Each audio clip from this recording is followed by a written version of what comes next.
The neutral station floated in the dark void around a dead star. Its name was Harmony Point, a huge ring of metal and glass built long ago by species that no longer existed. Lights from thousands of ships glowed against the black space. Inside the main hall, beings from across the galaxy met for the Galaxy Peace Accord. The hall was round and vast. A high dome showed the cold star outside. Seats rose in circles like steps in a stadium. Delegates sat in groups that matched their home worlds.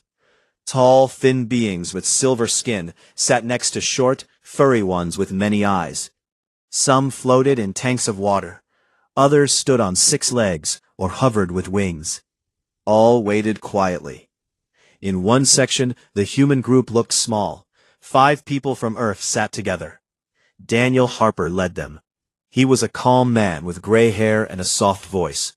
He wore a simple dark suit. Next to him sat Captain Laura Bennett.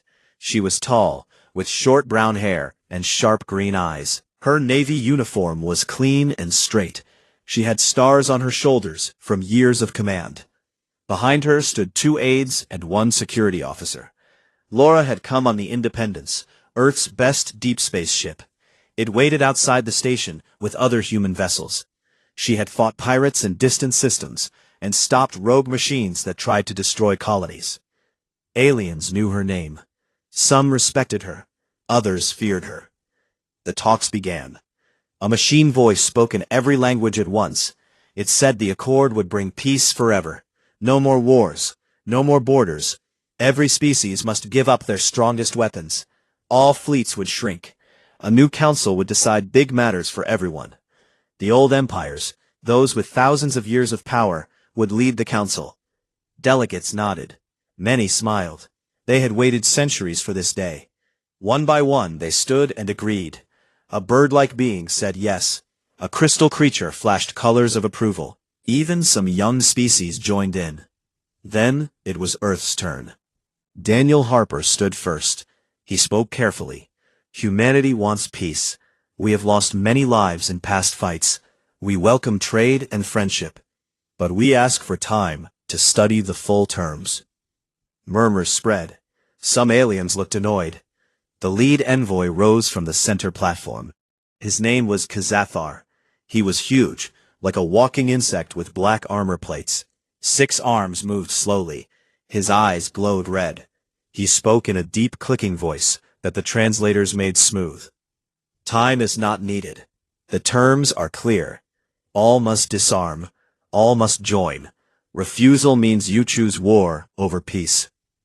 Daniel opened his mouth to answer, but Laura stood up. She stepped forward. The hall grew quiet. Everyone watched the human woman. Laura looked straight at Kazathar. Her voice was steady and clear. Earth will not give up its ships. We will not leave our worlds without defense. We have seen what happens when trust is blind. Pirates still raid. Old enemies wait in shadows. A council far away cannot protect us better than we protect ourselves. Gasps filled the room. Some delegates leaned forward. Others shook their heads. Xathar's mandibles clicked loudly. You speak for one small world. Your voice is not the galaxy's voice. I speak for my people, Laura said. We came to talk, not to kneel. We want peace, but not at the cost of our freedom. The hall exploded in noise. Voices shouted in many tongues. Translators struggled to keep up. Some aliens stood, others sent angry signals through their devices. Daniel touched Laura's arm. Captain, please. She did not sit. She looked around the room. We have fought alone before. We will do it again if we must. Xathar raised 2 arms. Silence fell slowly. He pointed at Laura. This human insults the Accord. She threatens the peace we build. By law of this summit, she must face arrest. Her words are an act against all of us. Security drones rose from the floor. They hummed softly and moved toward the human group. Daniel stepped in front. This is not the way. We are guests here. Laura pushed past him gently. If you want me, come and get me. She turned and walked toward the exit. Her steps were calm. The drones followed but did not touch her.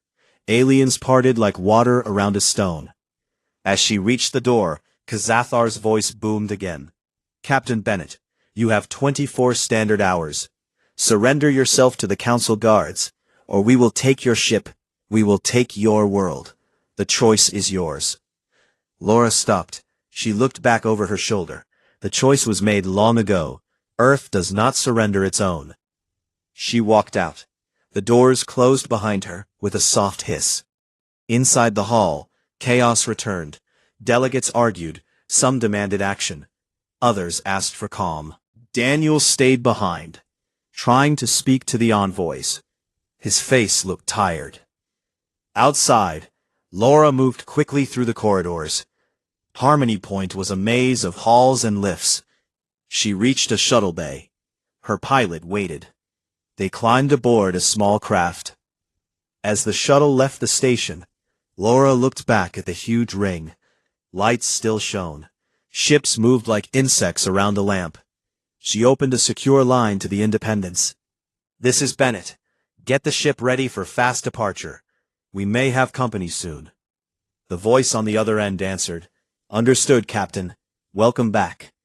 Laura sat in the seat. She stared at the stars. Her hands rested on her knees. She knew what came next. The galaxy had made its demand. Earth would soon hear it too. In that moment, alone in the small shuttle, she felt no fear, only certainty, and she would stand by it. The dead star watched in silence as the tiny human ship flew toward the waiting fleet. The shuttle, carrying Captain Laura Bennett, docked with the Independence just as alarms began to sound across Earth's communication networks. The big cruiser hung in high orbit above the blue planet. Its long, sleek shape gleamed under the sunlight. Crew members hurried to their stations. Laura walked onto the bridge. Everyone turned to look at her. Status report, she said. A young officer named Kevin Hayes stepped forward. Ma'am, the station just sent a priority message. They demand your surrender in 24 hours. If not, they say they will blockade Sol and remove you by force. Laura nodded once. Open a secure line to Earth Command. Priority 1. The main screen flickered. President Nicole Ramirez appeared. She sat in the Oval Office. Her face looked serious but calm. Behind her, flags stood straight. Advisors moved in the background. Captain Bennett, the president said, we have received the ultimatum. The whole world is watching. Laura stood tall. Madam President, I did what I believed was right. I will not apologize for it. Nicole gave a small smile. You don't need to. Congress is in emergency session right now. The people are speaking loud and clear. On Earth, the news had spread like fire. Screens in every city showed the recording from the summit hall. Laura's words played again and again. Earth will not give up its ships. We will not leave our worlds without defense. People stopped in streets to watch. In bars, offices, and homes, conversations grew heated. At first, some were afraid. What if they attack us? One man asked on a street corner in Chicago. We can't fight the whole galaxy. But then the fear turned to anger. Veterans gathered outside the White House with signs that read, Stand with Bennett, and No Surrender. Social media filled with messages. Hashtags like #BackLaura and #EarthStands spread fast. Families shared old photos of loved ones who had served in space. They remembered the times humanity had stood alone before. In a small town in Texas, an old farmer named Ryan Cooper watched the news on his porch. He had lost a son in a pirate raid years ago. He turned to his wife and said, That captain is one of us. If they want her, they have to come through all of us first. By evening, crowds filled city squares in New York, London, Tokyo, and Sydney. They chanted her name. Laura Bennett became more than a captain. She became a symbol. In the Oval Office, President Ramirez listened to her advisors. One said the economy might suffer if trade stopped. Another warned of military risks. But the people outside shouted louder than any report. Nicole stood up. She walked to the window and looked at the crowd below. Then she turned to the camera. "Prepare my address," she told her team.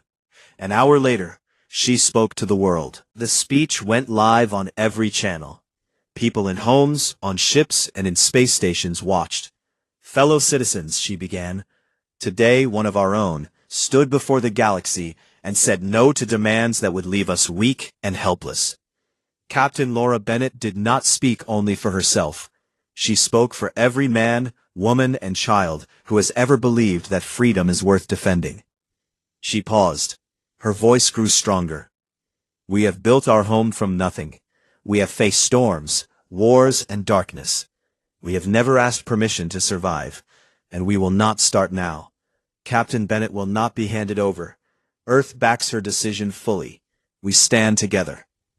The room was quiet for a moment. Then she continued. "Our fleet is mobilizing. Our shipyards are working day and night. Volunteers are coming forward in numbers we have not seen since the first colonies. We seek peace, but we will not buy it with our chains." The speech ended. Cheers rose from every corner of the planet. Factories that once made cars now built parts for warships. Engineers worked without sleep. Young people lined up at recruitment centers. Aboard the Independence, Laura watched the address with her crew. When it finished, the bridge was silent. Then someone started clapping. Soon the whole ship joined in. Laura raised a hand for quiet. "This is not about me," she said. "This is about all of us. The galaxy thinks we will break. They are wrong." She turned to her executive officer. "Contact Christopher Evans at the shipyard on Luna. Tell him we need his new shield upgrades yesterday." Christopher Evans was a quiet man, with messy black hair and glasses. He had worked with Laura for years. He built things others said could not be made. Right now, he stood in a huge hangar on the moon. Sparks flew around him.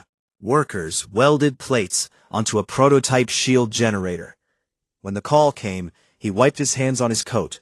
"Laura," he said with a grin, "I saw the speech. The whole moon is buzzing." "Good," she answered. "How soon can you get those shields to us?" 2 days, if we push hard. Maybe less. The new design uses layered fields. It should hold against their heavy beams longer than anything we had before. "Make it 1 day," Laura said. "We may not have 2. Christopher nodded. "1 day. You'll have it." The line closed. Laura looked at the main view screen. Earth turned slowly below. Blue oceans and white clouds looked peaceful. But she knew the storm was coming. Far beyond the solar system, the Galactic Council acted fast. Kazathar stood on the bridge of his flagship, Eternal Order. Around him, screens showed thousands of ships moving into position. Cruisers from the old empires, destroyers from newer allies. Fighters in perfect lines. "Send the blockade order," Kazathar said. His voice was cold. "No ship enters or leaves Sol without our permission." A smaller alien beside him spoke up. "Sir, the humans are mobilizing. Their production rate is surprising." Kazathar clicked his mandibles. "They are one small world. Numbers will crush them. Broadcast the final demand. Captain Bennett or war." The message went out across all frequencies. It reached every human ship, station, and home. On the Independence, the crew listened in silence. Laura stood with her arms crossed. Kevin Hayes looked at her. "Captain, what do we do if they come?" Laura met his eyes. "We fight, and we win." She walked to the command chair and sat down. The ship felt alive around her. Engines hummed. Lights glowed steady. Outside, more human vessels gathered. Frigates, corvettes, and supply ships formed up in loose groups. But every captain had the same orders. Hold the line. Back on Earth, President Ramirez met with her generals in a deep bunker. Maps of the solar system covered the walls. Red dots showed the approaching blockade. Blue dots showed human positions. One general spoke. "Madam President, we can make them pay a high price. But the cost to us will be heavy." Nicole looked at the map. "Then we make sure the price is higher for them. We do not yield." She turned to the room. "Send word to every ship. Tell them Earth stands with Captain Bennett. Tell them we fight as one. The order went out. Across the system, crews cheered. Engineers pushed harder. Pilots checked their weapons one more time. In the quiet hours before the storm, Laura stood alone on the observation deck. She looked at the stars. Somewhere out there, thousands of ships moved toward her home. She felt the weight of it all. But she also felt something stronger. Not just in herself, but in her people. They had chosen to stand. Not because it was easy, because it was right. She whispered to the empty room, "Come and get us." Then she turned and walked back to the bridge. The Independence waited. The galaxy had drawn its line. Earth had drawn its answer. The blockade ships arrived at the edge of the solar system like a dark cloud.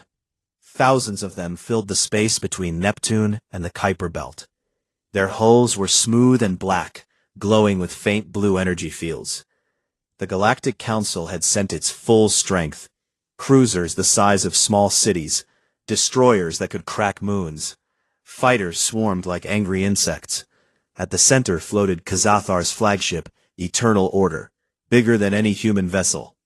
On the bridge of the Independence, Captain Laura Bennett watched the enemy fleet on the main screen. Red dots covered the display.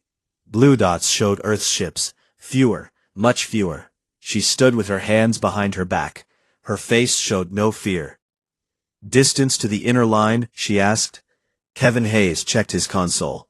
"They have formed a perfect sphere around Sol. No gaps. Probes are already testing our outer sensors." Laura nodded. "We wait for their move." Down on Earth, people watched from rooftops and city streets. Giant screens in public squares showed live feeds from space telescopes. Families sat close together. Children asked questions their parents could not answer. "Will they really attack us?" one girl whispered. Her father pulled her close. "Not if we stop them first." In the lunar shipyard, Christopher Evans worked without rest. His team had finished the new shields just in time. Massive crates were loaded onto fast transports. One ship after another raced to join the fleet. Christopher wiped sweat from his face. "Tell Laura the shields are better than we hoped," he said to his assistant. "They can take a beating and keep going." The first alien probe came in fast. It looked like a silver needle, scanning Earth's defenses. A small human frigate named Dawn moved to intercept.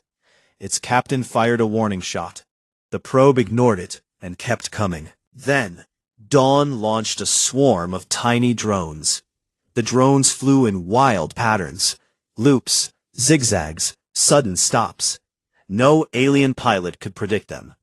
The probe tried to dodge, but the drones attached and sent overload pulses. The silver needle sparked and died.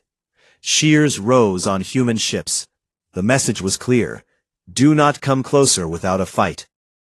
Kazathar watched from his bridge. His mandibles clicked in anger. "Primitives," he said. "Send the next wave." More probes came, this time in groups. Human forces met them with the same tricks. Automated fighters used random flight paths. Railguns hidden in asteroid fields fired silent shots. One probe after another exploded in bright flashes. The Council fleet stayed back, but the probes kept dying. On Earth, a young strategist named Ryan Mitchell sat in a command center deep under Colorado. He looked at maps on big screens. "They fight in straight lines," he said to his team. "We fight like we always have. Messy, fast, unexpected. That's our edge." Megan Torres worked next to him. She was a physicist with short black hair and quick hands. She pointed to a new design on her tablet. "The phase disruptor is ready. It sends a wave that jumps from ship to ship if they link their shields. One hit, and their whole formation weakens." Ryan smiled. "Good. We save it for when they get close." The Council grew tired of waiting. Kazathar gave the order. "Probe attack ends. Begin Phase 1 assault. Target the lunar bases first." A group of destroyers moved forward. They fired long-range beams. White light streaked across the dark. The beams hit the moon's surface near the main shipyard. Explosions bloomed. Dust rose in slow clouds. Human batteries answered. Hidden guns on the far side of the moon opened fire. Railgun rounds flew at high speed. One destroyer took a direct hit. Its shield flickered. Another round punched through. The ship broke apart in silence. The aliens pressed on. More ships advanced. Human forces pulled back slowly, drawing them in. Laura watched every move. Hold position, she told her fleet. Do not chase. Let them come to us. A small outpost on Titan sent a distress call. Alien troops had landed. Human marines fought back in the cold methane rain. They used traps and ambushes. The aliens expected easy victory. They found hard resistance. Every meter cost them lives. Back in the main line, the Independents moved to the front. Laura gave the order. Launch all fighters, pattern Delta. Wings of small craft poured from the hangars. They flew in groups that broke and reformed without warning. Alien interceptors tried to match them. Human pilots twisted and turned. They used the rings of Saturn for cover. Debris became weapons. One pilot lured an enemy into a collision course, then pulled away at the last second. The alien ship smashed into ice chunks and exploded. On the bridge, Kevin turned to Laura. They're losing more than us, Captain, but they have numbers. I know, she said. We make every loss hurt. Megan's disruptor was loaded on a special missile battery. Ryan watched the enemy formation tighten. Now, he said, hit the center group. The missile launched. It flew straight, then split into smaller warheads. Each one carried the phased energy. They struck 3 alien cruisers at once. The energy jumped. Shields failed in a chain reaction. Hulls cracked. Fires bloomed inside. The 3 ships drifted dead. Kazathar slammed a fist on his console. How? He demanded. His officers had no answer. The humans fought like nothing the galaxy had seen. No fear, no surrender, just endless tricks and stubborn will. Laura stood on her bridge as another wave came. She spoke to the fleet over open channel. This is Captain Bennett. They want our freedom. We say no. Hold the line. For Earth. For each other. The words reached every ship. Crews straightened. Pilots gripped controls tighter. Engineers pushed machines harder. On Earth, people listened. In a hospital room, an old woman held her grandson's hand. She had lived through hard times before. They won't break us, she said. The boy nodded. In a factory on Mars, workers cheered as they finished another gun turret. For Laura, one said. The others repeated it. The battle stretched on. Hours became days. The blockade held, but cracks appeared. Smaller alien species started to hesitate. Their captains asked questions. Why die for this? One whispered to another. Xathar felt the doubt. He pushed harder. Full advance, he ordered. Crush them now. The main fleet moved in. Thousands of ships closed the gap. Human forces waited. Laura looked at the screen. The enemy filled the sky. All ships, prepare for close action. This is where we show them who we are. The Independents turned toward the coming storm. Engines flared bright. The crew braced. Far away on a quiet hill in Virginia, President Nicole Ramirez watched the same feed. She spoke softly to no one. Hold on, Laura. We're with you. The stars watched. The solar system held its breath. The real fight was about to begin. The enemy fleet closed in like a black tide. Thousands of ships filled the space near Saturn. Their lights made the rings look pale. Xathar stood on his bridge and watched the humans hold their ground. He thought they would break soon. He was wrong. On the Independence, Captain Laura Bennett gave the order everyone waited for. All ships, execute maneuver Jupiter Swing. Break pattern, now. Human vessels moved at once. They did not fly in neat lines. Instead, they scattered. Some dove toward Jupiter's gravity well. Others used the gas giant's pull to speed up and change direction fast. The aliens tried to follow, but their ships were built for order, not chaos. Human pilots twisted through the storm of moons and radiation belts. They knew every trick the old solar system could give. One frigate, the Eagle, flew low over Jupiter's clouds. Its captain pushed the engines until warnings screamed. The ship used the gravity to slingshot out at high speed. It appeared behind an alien destroyer. Before the enemy could turn, railguns fired. The destroyer cracked open. Flames bloomed in the vacuum. Laura watched it happen on her screen. Good hit. Keep moving. Do not stay still. The battle spread across the rings of Saturn. Human ships used the ice chunks for cover. They hid, then struck. Alien beams cut through empty space, while human torpedoes found weak spots. One small corvette named Swift flew straight at a cruiser.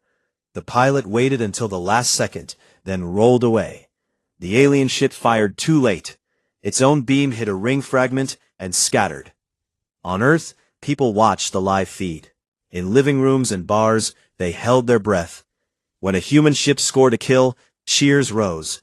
When one took damage, silence fell. But no one looked away. In the command center under Colorado, Ryan Mitchell pointed at the map. Look at their formation. They still try to keep perfect lines. We can use that. Megan Torres nodded. She typed fast on her console. Disruptor Cascade is charged again. Target the Vanguard group, the ones protecting their flagship. The order went out. A battery on Titan fired. Missiles streaked across the dark. They hit the lead alien ships. The phased energy jumped from hull to hull. Shields failed in bright flashes. 5 cruisers drifted helpless. Their guns went silent. Kazathar roared in anger. Focus fire on the human flagship. End this now. Beams turned toward the Independence. The new shields from Christopher Evans glowed bright blue. They bent under the hits but held. Sparks flew across the bridge. Alarms sounded. Laura gripped her chair. Damage report, she said. Shields at 60%, Kevin answered. Hull is fine. Engine still green. Push forward, Laura ordered. Close the gap. It led a small group of escorts. They flew straight at the enemy center. Alien fighters swarmed them. Human pilots met the challenge. Dogfights filled the space. Lasers crossed. Ships exploded in quick bursts of light. One escort, a Valor, took heavy damage. Its captain sent a final message. Tell Earth we did our part. Then the ship rammed an alien destroyer. Both vanished in a fireball. Laura saw it happen. Her jaw tightened. For the Valor, she said quietly. Full speed ahead. The Independence pushed through the line. Its guns never stopped firing. Rail rounds punched holes in enemy armor. Torpedoes found engines and reactors. The ship shook with every hit it took, but it kept going. Christopher Evans watched from Luna. He had stayed behind to monitor the shield data. His screens showed green lines holding steady. Come on, Laura, he whispered. You can do this. Closer and closer, the Independence came to eternal order. Kazathar's ship was massive. Its guns turned to meet the threat. A beam struck the human cruiser hard. Shields dropped to 30%. A section of hull buckled. Divert power to forward shields, Laura ordered. Kevin hesitated. Captain, if we do that? Do it, she said. Power shifted. The front glowed brighter. Another beam hit. The ship rocked. Lights flickered. Crew held onto rails. Laura stood up. Open a channel. All frequencies. No encryption. The comm officer nodded. Channel open. Laura looked straight at the camera. Her voice carried across the battle and beyond. We came here in peace. You asked for our weapons. You asked for our freedom. You asked for one of our own. We refuse. Humanity does not kneel. We fight for our home, for our people, for each other. If you want this war, you have it. But know this. We will not stop. The words went out. Alien crews heard them in their own languages. Some paused. Others looked at their commanders. Kazathar snarled. Ignore her. Destroy that ship. More beams fired. The Independence took hit after hit. Shields failed in places. Atmosphere leaked from small breaches. Repair teams ran through corridors with sealant. But the cruiser kept moving. It closed the last distance. Laura gave the final order. All weapons, concentrate fire, target their bridge. Guns roared, beams and rounds slammed into eternal order. The flagship's shields flickered. A hole opened. Secondary explosions followed. Kazathar stared at the view screen. The human ship was close now. Too close. Evasive. Too late. The Independence fired everything it had left. A massive salvo struck the flagship's core. The alien ship shuddered. Lights died across its hull. It began to drift. Cheers erupted on human ships. The Vanguard faltered. Alien formations broke. Smaller species pulled back first. They sent signals of retreat. The Council fleet hesitated. Laura stood on her damaged bridge. Smoke filled the air. Crew coughed but stayed at posts. She looked at the dying flagship. "Cease fire," she said. "Let them run." The battle slowed. Alien ships turned away. They left the solar system in pieces. Human forces did not chase. They had won enough. Laura sat down slowly. Her uniform was torn.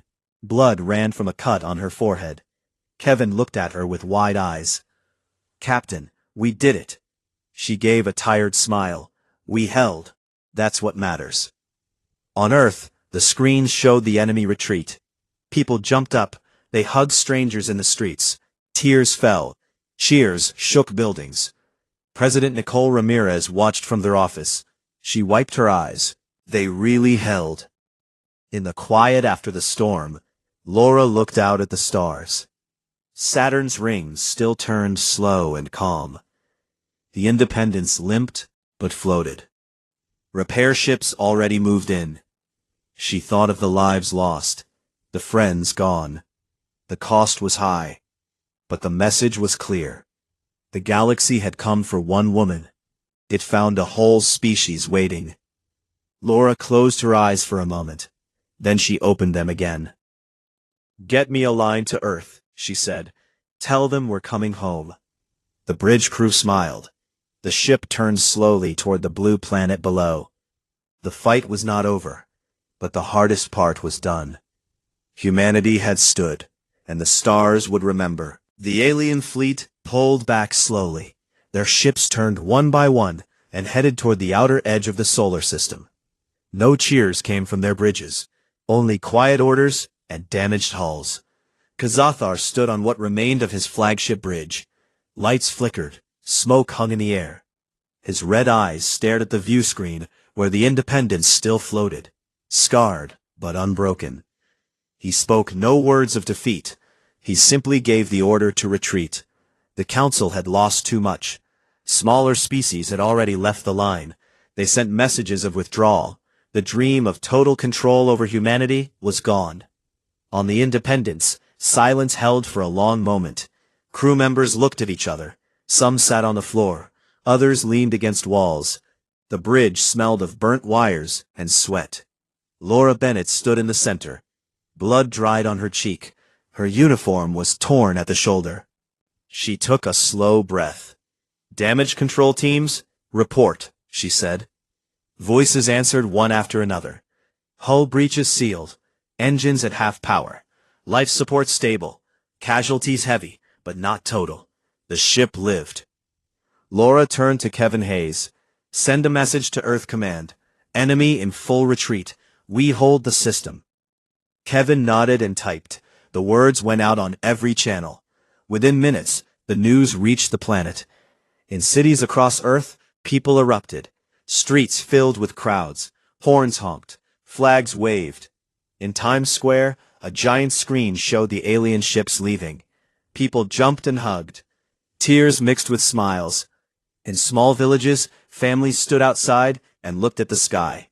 They knew their home was safe. President Nicole Ramirez watched from the White House Situation Room. Generals and advisors stood around her.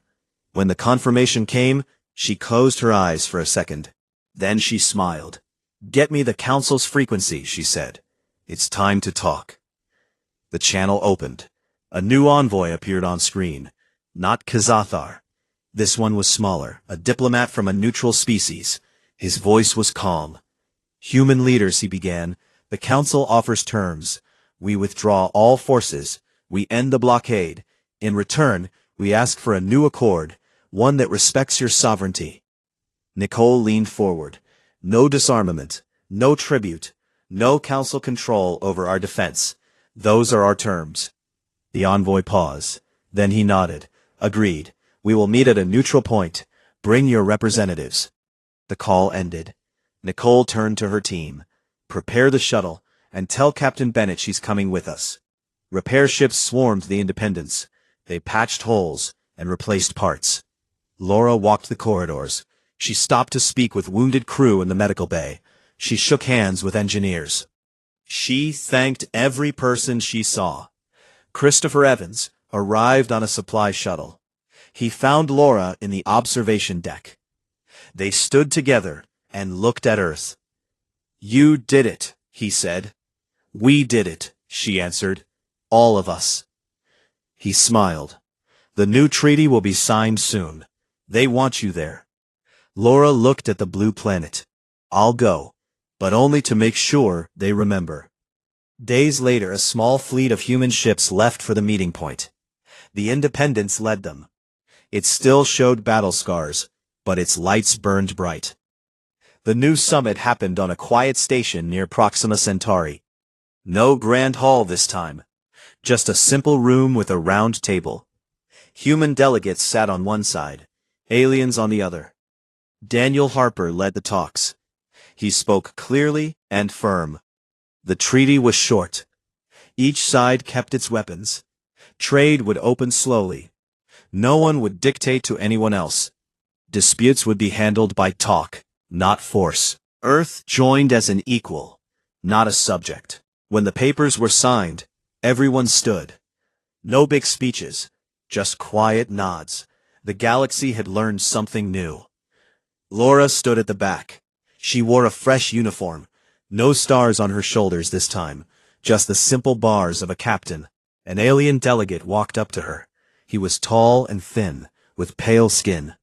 You refused us, he said, and your people followed. Laura met his eyes. We follow each other, not demands. He bowed slightly. We will remember. Back on Earth, Laura returned to a hero's welcome. Crowds lined the streets in every major city. Parades marched. Bands played. Children waved flags with her name. She rode in an open car through Washington. People reached out to touch her hand. At the White House, President Ramirez waited on the steps. She hugged Laura like family.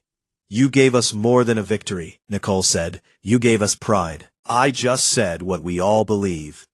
That night, fireworks filled the sky over every continent. People danced in the streets.